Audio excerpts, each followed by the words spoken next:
just in case some people don't know who we are, the first slide is just about that. So we're based at the University of Stirling, but we are independent. I.e., we do not get funded, the Dementia Centre does not get funded by the University of Stirling. Loads of people think we do, but we don't. But we're part of the university. My colleague is Richard. He's the researcher. They do the research and we put the stuff into practice. Basically, that's the aim of the Dementia Centre. Everything has to be research based, obviously. And for 25 years, we've been doing this kind of work across the UK and internationally. And we're also called in when people are in trouble. So we've got a lot of expertise there.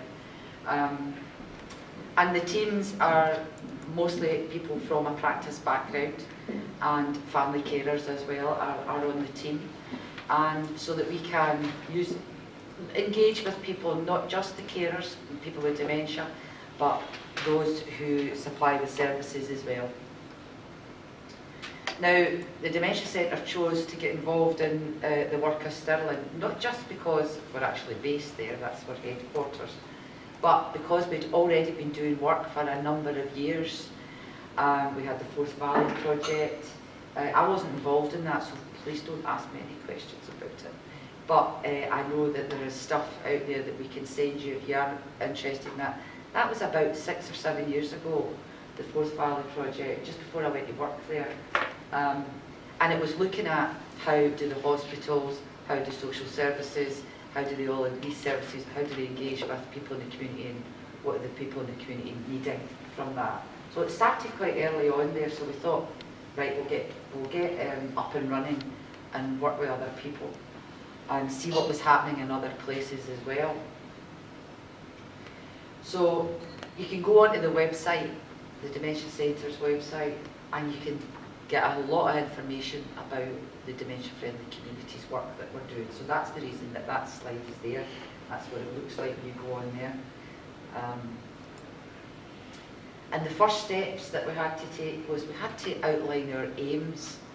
And if any of you have ever worked with us at the centre in partnership, you'll know that we don't sort of sit round tables for hours on end making decisions. You know, we try to get things up and running really, really quickly. Purely because of resources, it costs money to sit and not do stuff. So we tried to do this really, really quickly, and which is great. Clarify what approach that we would take and get commitments from people in the community. Now I'm talking about the city at the moment, so you know, that was getting all these people together, the key organisations, whether the third sector, health, social care, doesn't matter. Whoever you are, voluntary, didn't matter. We got people along to get those commitments. What do they want to do and what do they want to be part of? And then the main thing is to keep it going, keep up that steady progress.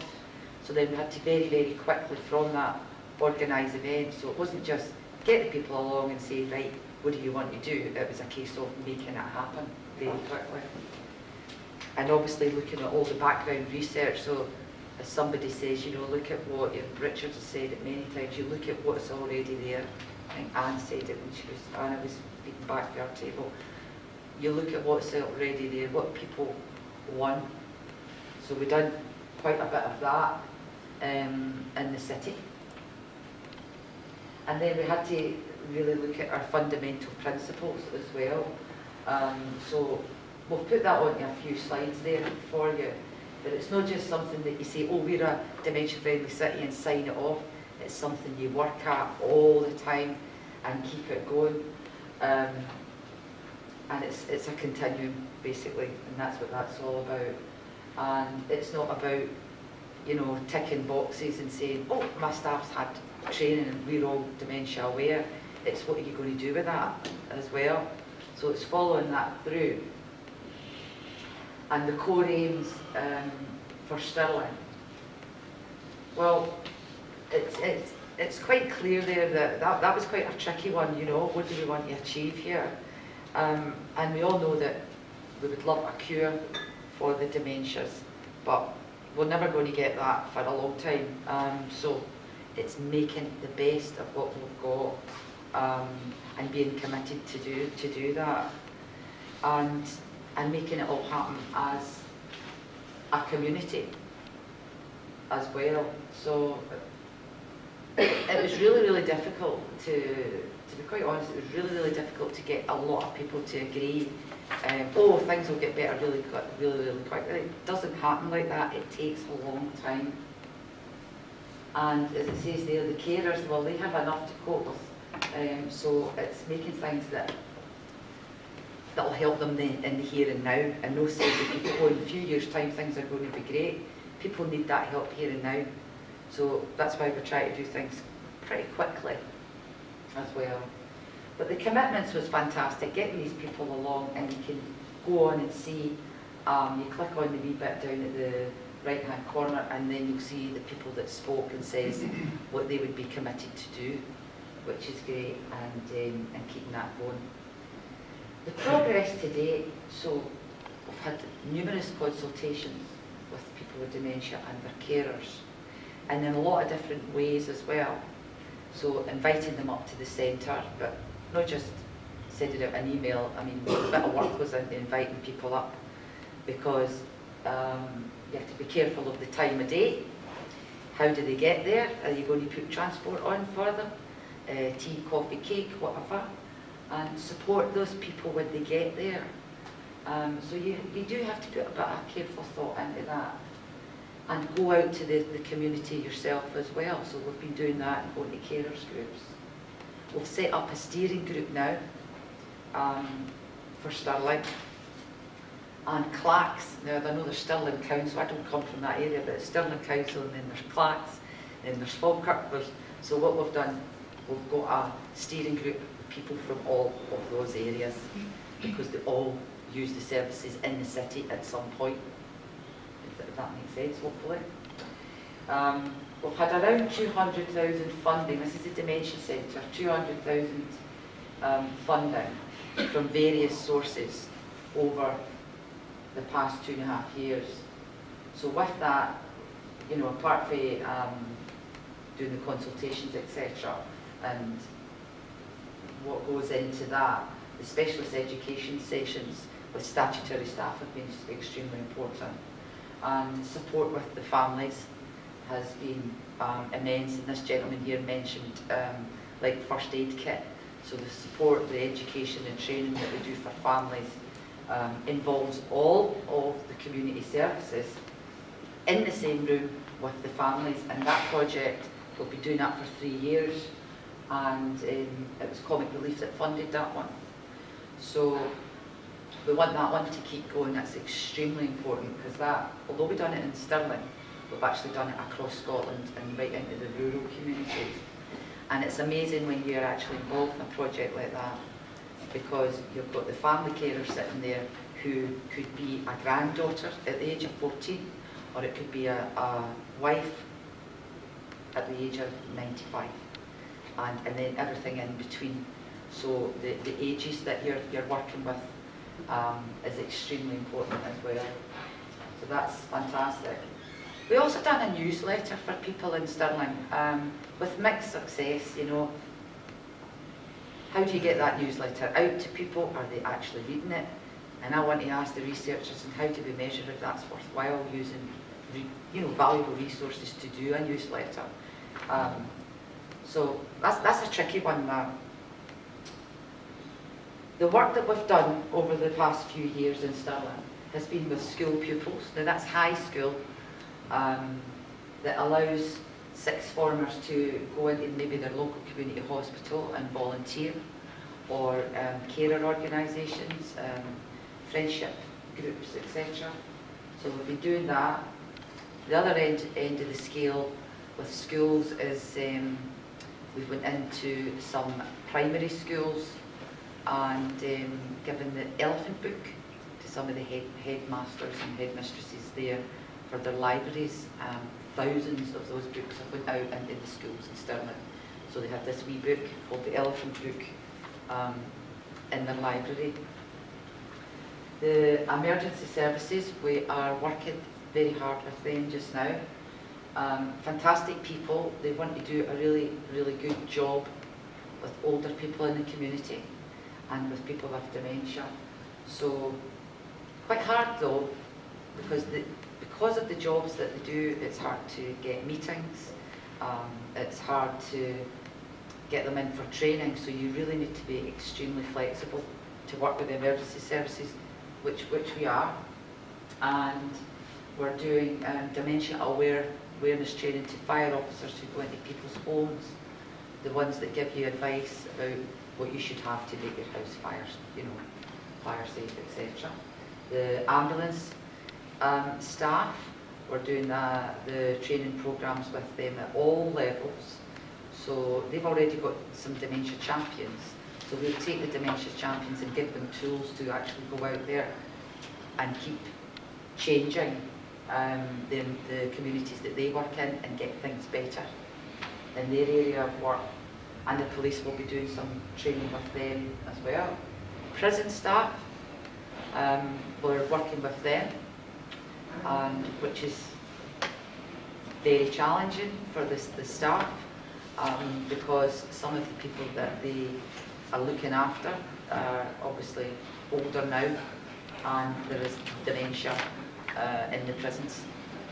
So that's very important. Supermarkets, Sainsbury's seem to be the one that's really, really keen. We're training their staff just now, the frontline staff at the checkouts, managers, and it's amazing the wee light bulb comes on when you just start telling people what dementia is and how it impacts on people when they're doing their shopping, trying to pay with their card, etc., etc.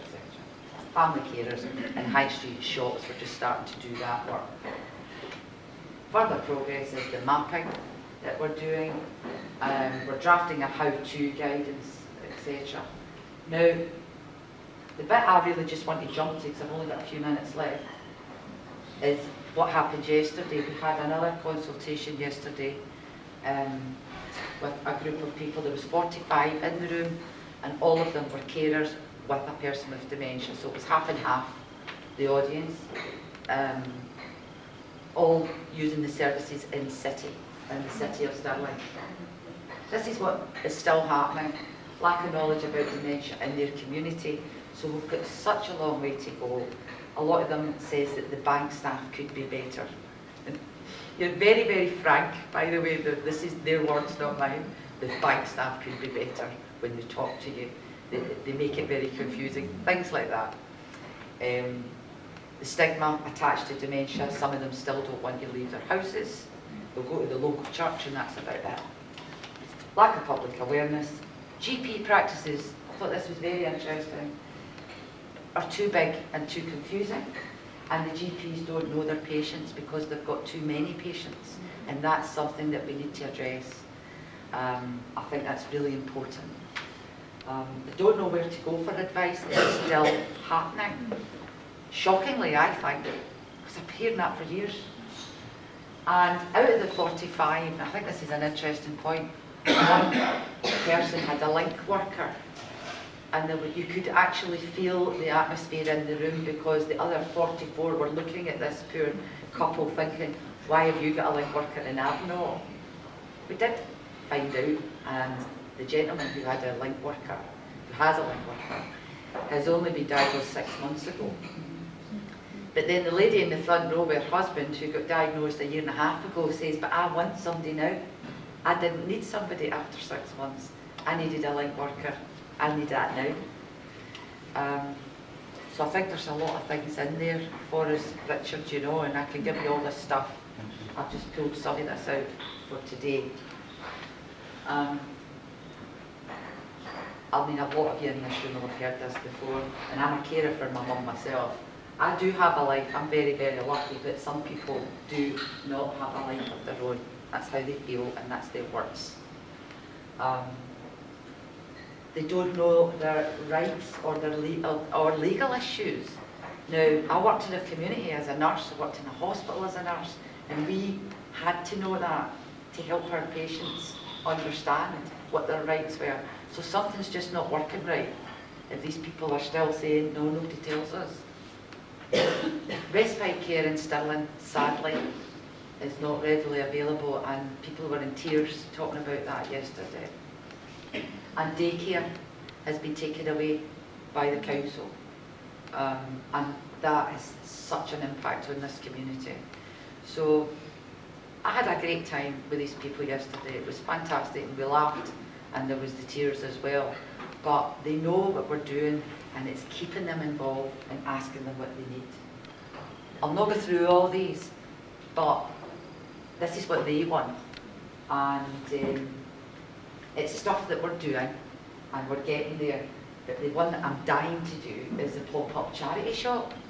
I thought it was a great idea, because this lady said, how come stroke and heart and cancer, they all have charity shops? Why can we not have one? So that people know that dementia's not a dirty word. And I thought, that's a really good idea. But I'll take that back to my boss, June Andrews, and she'll say, and who's going to do that, Shirley? And who's going to pay for it? But what I will do is I'll take it to the steering group. It's, why not? You know, it might be something that would work, that would help with public awareness. And that's it. So I changed some of those slides last night because of that consultation yesterday. I just think it's so crucial to hear what the people that we're trying to help out there, you know, help their lives get better, just to hear what they were saying as well. Thank Okay, you very thank you very much, much, Richard. I think we've got